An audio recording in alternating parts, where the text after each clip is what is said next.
தொடர்ந்து அரசியல் பேசி வரும் நமது நியூஸ் போக்கஸ் தமிழ் சேனலை சப்ஸ்கிரைப் செய்து ஆதரவு தாருங்கள்.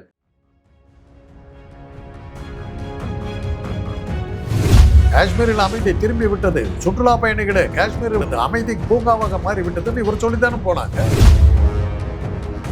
240 கிலோமீட்டர் நடந்தே வந்து சுட்டுவிட்டு திரும்பி போயிட்டான். அமெரிக்க ஏவுகணைகள், அணு ஏவுகணைகள் தமிழ்நாட்டை நோக்கி நிற்கிது. கிழக்கு பக்கத்தில் சைனாவுடைய ஏவுகணைகள் 250 மைல் தமிழ்நாட்டை நோக்கி நின்று இருக்குது. கூடங்குளத்தில் ஒன்று, கல்பாக்கத்தில் ஒன்று, 2 ஏவுகணை விட்டின்னா இந்திய ராணுவம் என்ன படிச்சுன்னு தெரியல, இந்திய உளவுத்துறை என்ன படிச்சுன்னு தெரியல, உள்துறை என்ன படிச்சுன்னு தெரியல. அதுக்கான மந்திரியாக இருக்கிற அமித்ஷா என்ன பண்ண இந்த நிமிஷம்ல ஒரு காரணம் பதவியில் நீடிக்கிறதுக்கு தான் இவ்வளவு பண்ணாரு. சுப்பிரமணிய சாமி சொன்னது வந்து உலகம் முழுவதும் கேட்டுக்கிட்டு மோடி தான் பதில் சொல்லணும்.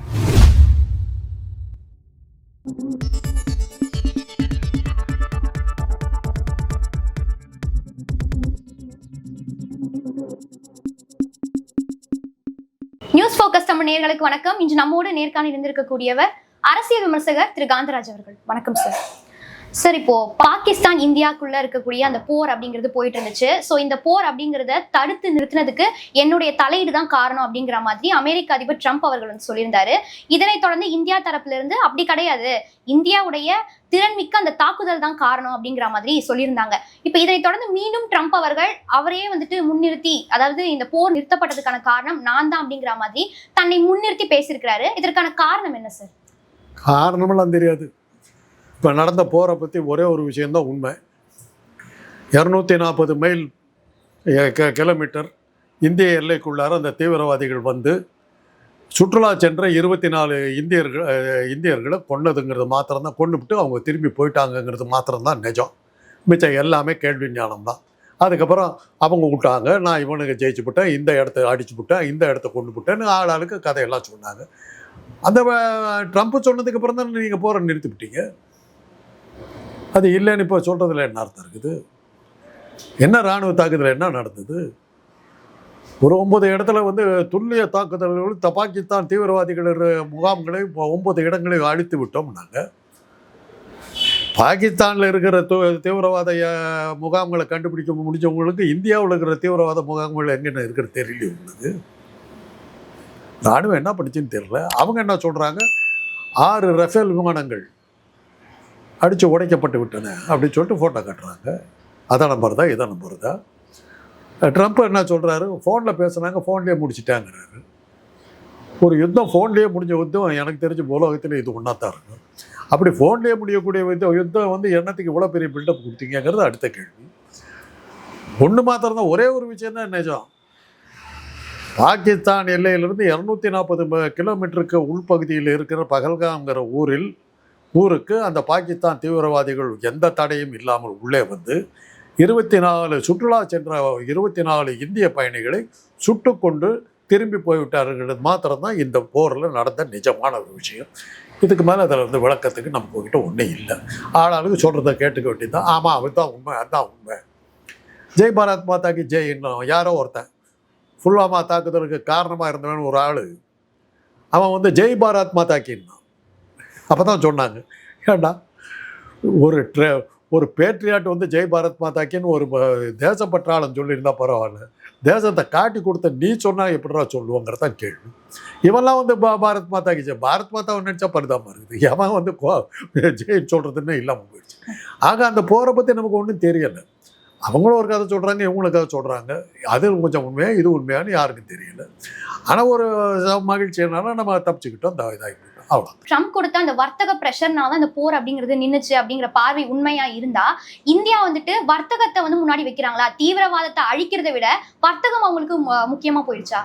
அம்மா, இன்னைக்கு போருக்கான காரணங்கள்லாம் நிறைய இருக்குதுமா. அதெல்லாம் எதுக்காக நடக்குதுங்கிறது இப்போ சொல்ல முடியாது. இப்போ வந்து கொரியாவும் வட கொரியா தென் கொரியான்ற 2 ஒரே இனம் தான். வடக்கில் இருக்கிறான், அவன் தெற்கில் இருக்கிறான். ஆட்சி வேறு தான். இவங்க வந்து தென்கொரியா, வட கொரியா வந்து கம்யூனிஸ்ட் ஆட்சி, தென்கொரியா வந்து இது கேபிட்டல் ஆட்சி.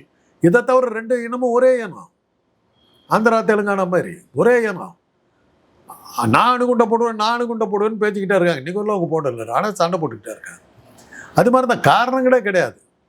காரணங்களே கிடையாது. அதில் யுத்தத்துக்கான காரணங்கள் வர்த்தக தடைன்றதுக்கு நீங்கள் பயப்படுறீங்க. இப்போ இலங்கைக்கு வந்து வர்த்தக தடையை நம்ம விதித்தோம்னா ஒன்றும் நடக்கலையே. நம்ம தடை விதிச்சா அவங்க சவுத் ஆப்பிரிக்காவில் எல்லாத்தையும் வாங்கிட்டாங்க.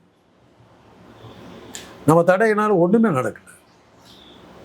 அதனால் இதெல்லாம் வந்து வர்த்தக தடையினால் வந்து ஒரு யுத்தம் நின்றுடுனாக்கா செகண்ட் வேர்ல்டு வார்லாம் நடந்திருக்கு.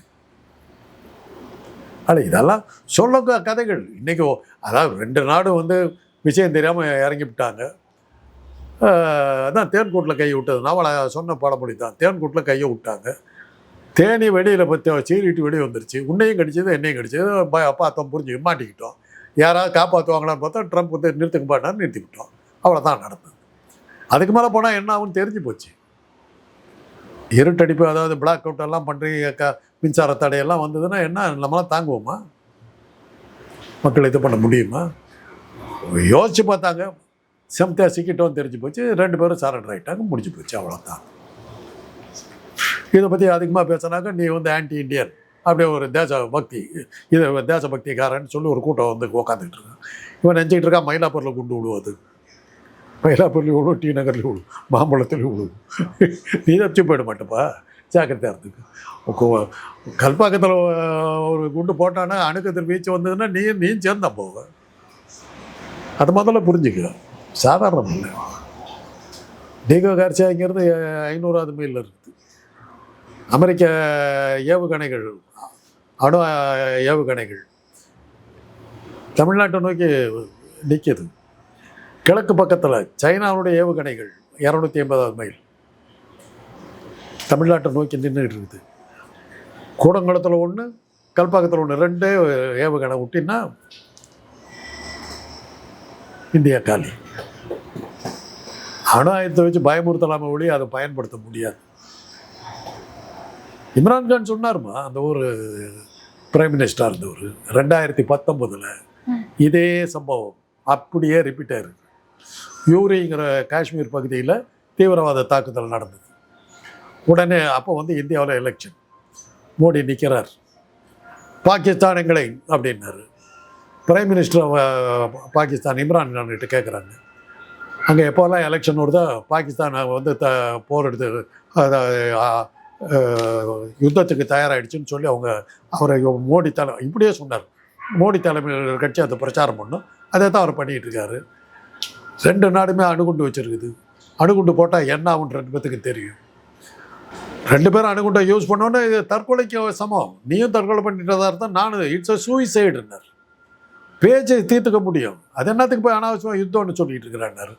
அதனால தான் இம்ரான்கான் வந்து பிரைம் மினிஸ்டர் பாகிஸ்தான் பற்றி பேச்சை மோடி எடுக்காம விட்டது காரணம் இம்ரான்கான் வரமாட்டார் தெரிஞ்சு போச்சு. ஏன்னா இம்ரான்கான் யாருன்னாக்கா ஒரு கிரிக்கெட் பிளேயர்ஸ் எப்போவுமே வந்து தோக்கிறதுக்கு ஆட மாட்டான், வெற்றி பெறத்துக்கு தான் ஆடுவான். ஆனால் இப்போ பூட்டோவும் இந்திரா காந்தி சில இதெல்லாம் வித்தையெல்லாம் காட்டிக்கிட்டு இருந்தாங்க. 2 பேரும் அரசியல்வாதிகள். நீ தோக்கிற மாதிரி தோத்துக்க, நான் ஜெயிக்கிற மாதிரி ஜெயிச்சுக்கிறேன்னு சொல்லிட்டு அப்புறம் வந்து அந்த இடத்துல வந்து இந்தியாவை தோற்கடிக்க வேண்டும் என்றால் என்னை தேர்ந்தெடுக்கணும்னு சொல்லி போட்டோ ஜெயிச்சு கொண்டது. பாகிஸ்தான் அடைந்த வெற்றியை நம்ம நிறைவேற்ற வேண்டும் என்றால் என்னை தேர்ந்தெடுக்கணும், இந்த மாதிரி ஜெயிக்க வேண்டும். இதை தான் நடத்திக்கிட்டு இருந்தான். இந்த ட்ராமா ரொம்ப காலமாக நடந்துக்கிட்டு இருந்தது. இப்போ எல்லாத்துக்கும் இன்றைக்கி டிஜிட்டல் உலகத்தில் எல்லாம் அலசப்படுகிறது, எல்லாம் வெளியே வந்துருச்சு. ஆனால் இந்த யுத்தம் இவ்வளோ சீக்கிரம். ஆனால் அவர் அப்துல் கலாமுடைய அறிவியல் ஆலோசகர் பொன்ராஜ் கிளீனாக சொன்னார், சகாயின்னு ஒரு ஏவுகணை இருக்குது, 1500 கிலோமீட்டர் ஸ்ட்ரைட்டாக வந்து அடிக்கும். பாகிஸ்தான் ராவல்பிண்டியில் அந்த பட்டன் அமுத்தினாங்கன்னா நேராக நம்ம 2 பேர்த்துக்கு மேலே குறி வச்சாங்கன்னா நம்ம 2 பேர்த்த மாத்திரம் வந்து அடிச்சுட்டு அவ்வளோ துல்லியமாக தாக்க முடியும். சும்மா நினச்சிக்கிட்டு இருக்காதீங்க. அதனால் அப்போல்லாம் வந்து யுத்தம் வந்து எல்லையில் நடந்துக்கிட்டு இருந்தது. இன்றைக்கி யுத்தம் நடந்ததுன்னா எங்கே வேணாலும் நடக்கும். அதனால் இதெல்லாம் நீங்கள் அதெல்லாம் பார்த்துட்டு தான் நம்ம தேன்கூட்டில் கை வச்சுட்டு 2 பேர் மாட்டிக்கிட்டோம் தெரிஞ்சப்பறம் தான் ஏதோ சொன்னாங்க. உடனே ட்ரம்ப் வந்து சரி போதும் பண்ண உடனே நிறுத்தி விட்டாங்க. இப்போ வந்து இல்லை என்னால் தான் நின்றுச்சுன்னு சொல்லிக்கிட்டு இருக்கிறாங்க. இப்போ ராணுவ வீரர்களோட போன காருக்கு இது புல்வாமா தாக்குதல் முடிஞ்ச உடனே அந்த ராணுவ வீரர்கள்லாம் ஆஸ்பத்திரியில் இருக்கிறவங்களும் நின்று ஃபோட்டோ எடுத்துக்கிட்டு ஜெய் பாரத் மாதாக்கின்னு சொன்னார். அதே சீன்ஸை திருப்பி அதே கட்டிக்கிட்டு இருக்கேன். இது என்றைக்கு அர்னாப் கோஸ்வாமி ஏதோ ஒரு கேசட்டு இதெல்லாம் முடிச்சதுக்கு பிறகு அர்னாப் கோஸ்வாமி கேசட்டை வெளியில் வந்து இது புல்வாமா இதே வந்து நாமளே தான் நடத்தணுங்கிறது வெளியில் வந்தது. அவர் உள்ளே தள்ளினாங்க. அது மாதிரி அர்னாப் கோஸ்வாமி கொஞ்சம் ஜாக்கிரதையாக பார்த்துங்க. அதனால ஏதாவது வீடியோ விட்டுற போகிறாரு, ஜாக்கிரதையாக. தொடர்ந்து ட்ரம்ப்பும் மோடியும் பாத்தீங்கன்னா ஒரு நல்ல ஒரு ஃப்ரெண்ட்ஷிப் ஜோன்ல வந்துட்டு இருந்தாங்க. அதே மாதிரி மோடியை பாத்தீங்கன்னா இந்தியாவினுடைய விஸ்வகுரு அப்படிங்கிற மாதிரிலாம் சொல்லிட்டு இருந்தாங்க. சோ அப்படிப்பட்ட ஒரு விஸ்வகுருவை வந்துட்டு டம்மி பண்ற மாதிரி ட்ரம்ப்போட பேச்சு இருக்கு. இதை பத்தி என்ன நினைக்கிறீங்க? அதுதான் நான் தான் சொன்னேன். தேன் கூட்ட கலைச்சிட்டு மாட்டிக்கிட்டார், இவரே மாட்டிக்கிட்டார். பேக் ஃபயர் ஆயிடுச்சு, சுத்தமாக பேக் ஃபயர் ஆயிடுச்சு. ஏதோ ட்ரை பண்ணாங்கம்மா. எலெக்ஷனுக்கு முன்னாடி ஒரு மத கலவரம் வரும்னு நாங்கள் திருப்பி சொல்லிக்கிட்டு இருந்தோம். மத கலவரத்தை உண்டாக்க முடியல. வக்ஃப் வாரிய இதெல்லாம் சட்டத்தை எல்லாம் கொண்டாங்க. அது ஒரு பெரிய மத கலவரத்தை கொண்டு வரும்னு பார்த்தாங்க, வரல. திருப்பரங்குன்றத்தில் வந்து பெரிய மத கலவரத்தை ட்ரை பண்ணாங்க, வரல. அப்புறம் வேறு வழி இல்லை, இப்போ அவங்களுக்கு தெரிஞ்ச இதுக்கு போயிட்டாங்க. இதுதான் காரணம். தேர்தல் முடியறவள்ள 29ஆம் வருஷம் தேர்தல் வரையில இதெல்லாம் நடந்துக்கிட்டு தான் இருக்கும். யாருக்கிட்ட இதெல்லாம் காரணமாக காட்டி தேர்தலே இல்லாமல் பண்ணலாம். ஏன்னா கேள்விப்பட்ட அளவில் வந்து மோடியினுடைய இது பிரகாரம் RSS சித்தாந்தத்து பிரகாரம் மோடி பதவி விலக வேண்டிய நேரம் வந்துருச்சுன்றாங்க. அதுக்காக எலெக்ஷனே போஸ்ட்போன் பண்ணாக்க நம்ம நீடிக்கலாங்கிறதுக்காக அவர் இதெல்லாம் பண்ணுறாங்கிறது பாஜக தரப்பில் சொல்கிற விஷயம். இதெல்லாம் இருக்குது. அதனாலதான் நாட்டுப்பற்று அப்படிங்கிற விஷயத்தை கையில தூக்கி பிடிச்சிருக்காரு. இந்த நேரத்தில் வந்து என்ன மாற்றினீங்கன்னா நாட்டுக்கு ஆபத்து வரும். எப்படி இந்திரா காந்தி வந்து எமர்ஜென்சி அப்படி தானே கொடுத்தாங்க. இந்த நேரத்தில் நான் வெளியே போனாக்க நாட்டுக்கு ஆபத்துன்னு சொல்லி தானே கொடுத்தாங்க. அதே டெக்னிக் தான். வடக்கத்துக்காரர்களுக்கு ஒரே டெக்னிக் தான், ஆள் தான் வேறு, டெக்னிக் ஒன்று தான். சரி, இப்போ 1972 பாத்தீங்கன்னா ஷிம்லா ட்ரீட்டி அப்படிங்கிறது போடப்பட்டுச்சு. ஸோ அந்த ட்ரீட்டிக்குள்ள ட்ரம்ப் வரா மாதிரி இருக்கே, அதை பத்தி என்ன நினைக்கிறீங்க? தெரியாது. தண்ணி நிறுத்துறேன்றாங்க. தண்ணி அது இப்போ நாம் என்ன கேட்குறோம்? அப்போ சிம்லா ஒப்பந்தத்தை ரத்து பண்ணுறேன்னாக்கா கச்சத்தீவு ஒப்பந்தத்தையும் ரத்து பண்ணி கச்சத்தீவு வாங்கி கொடு, பேருபாரியை வாங்கி கொடுன்னு தான் நம்ம கேட்குறோம். அவ்வளோதான். பேருபாரியை வங்காளத்துக்கு கொடுத்தா, இது பாகிஸ்தானுக்கு கொடுத்தீங்க, அதையும் கச்சத்தீவையும் மீட்டு கொடு. தினசரி இலங்கை வந்து தமிழ் மீனவர்களை கைது பண்ணுறதும், அவங்க படகுகளை உடைக்கிறதும், அந்த இராணுவம் வந்து பண்ணுறதும், கோஸ்ட் கார்டுன்னு ஒன்று இருக்குது. அவங்க என்ன பண்ணுறாங்க இன்றைக்கி வரலும்? அதை எதிர்த்து இன்றைக்கி வரலும் எதாவது பண்ணீங்களா? எத்தனை மீனவர்கள் கொல்லப்பட்டார்கள்? என்னப்போ கேட்டீங்க? இதெல்லாம் வந்து கேட்கலாம். இதெல்லாம் சொன்னாக்கா ஆன்டி இந்தியன். அருணாச்சல பிரதேசத்தில் ஏறத்தாழ 200 மைலுக்கு மேலே உள்ளே வந்துட்டு கட்டடமெல்லாம் கட்டி அது வந்து இப்போ சைனாவை சேர்ந்ததுன்னு அவங்க மேப்பே வெளியிட்டுட்டாங்க. என்ன பண்ணிட்டீங்க? கதம்லாம் இருக்கு. அங்கேயும் தான் இராணுவ வீரர்கள் இருந்தாங்க. என்ன பண்ணிட்டீங்க? இதெல்லாம் கேட்கக்கூடாது. இதுக்கு மேலே பண்ணாக்க நம்மளை உள்ள திருடுவாங்க. அதோட விட்டு அவ்வளோதான் பேச. சரி, இப்போ ஜம்மு அண்ட் காஷ்மீர் வந்துட்டு யூனியன் பிரதேசமா இருக்கு. ஸோ அங்க ஒரு தனி முதலமைச்சர் இருந்தாலுமே முழுக்க அங்க இருக்கக்கூடிய ராணுவம் அப்படிங்கிறது எல்லாமே அமித்ஷா அவர்களுடைய கண்ட்ரோல்ல தான் இருக்கு. ஸோ பட் வந்துட்டு அமித்ஷா வந்து இந்த போருக்காக எதுவுமே பேசலையே. ஒமர் அப்துல்லா வந்து மன்னிப்பாது கேட்டாரு, இவர் எதுவுமே கேட்கலையே. அதை பத்தி என்ன நினைக்கிறீங்க? இவர் சொல்லித்தானே அந்த சுற்றுலா பயணிகளே போனாங்க. காஷ்மீரில் அமைதி திரும்பி விட்டது. சுற்றுலா பயணிகளே காஷ்மீர் சுதந்திர தங்க பூமியாக மாறிவிட்டது, அமைதி பூங்காவாக மாறிவிட்டதுன்னு இவர் சொல்லித்தானே போனாங்க. 240 கிலோமீட்டர் நடந்தே வந்து சுட்டுவிட்டு போயிட்டாமா. சுட்டுவிட்டு திரும்பி போயிட்டான். இன்னைக்கு வரலும் இந்திய ராணுவம் என்ன பண்ணிச்சுன்னு தெரியல, இந்திய உளவுத்துறை என்ன பண்ணிச்சுன்னு தெரியல, உள்துறை என்ன பண்ணிச்சுன்னு தெரியல. அதுக்கான மந்திரியாக இருக்கிற அமித்ஷா என்ன பண்ண இந்த நிமிஷம் ஒரு காணுமே. ஆனால் அவருக்கு பர்சனலாக ஒரு லாஸ் இருக்குது. என்ன தெரியுமில்ல? IPL மேட்சை நிறுத்திவிட்டாங்க. IPL மேட்ச் அவர் மகன் தான் நடத்துகிறாரு. பல கோடி ரூபாய் லாஸ். நாடு என்னாச்சு, இதெல்லாம் என்னாச்சு? கிரிக்கெட் மேட்ச் உடனே நடக்குதுங்கிறதுக்கு வருமானம் அதில் தான் இருக்கு. ஆக இதெல்லாம் பார்க்கும்போது ஒரே ஒரு விஷயந்தான் உண்மை.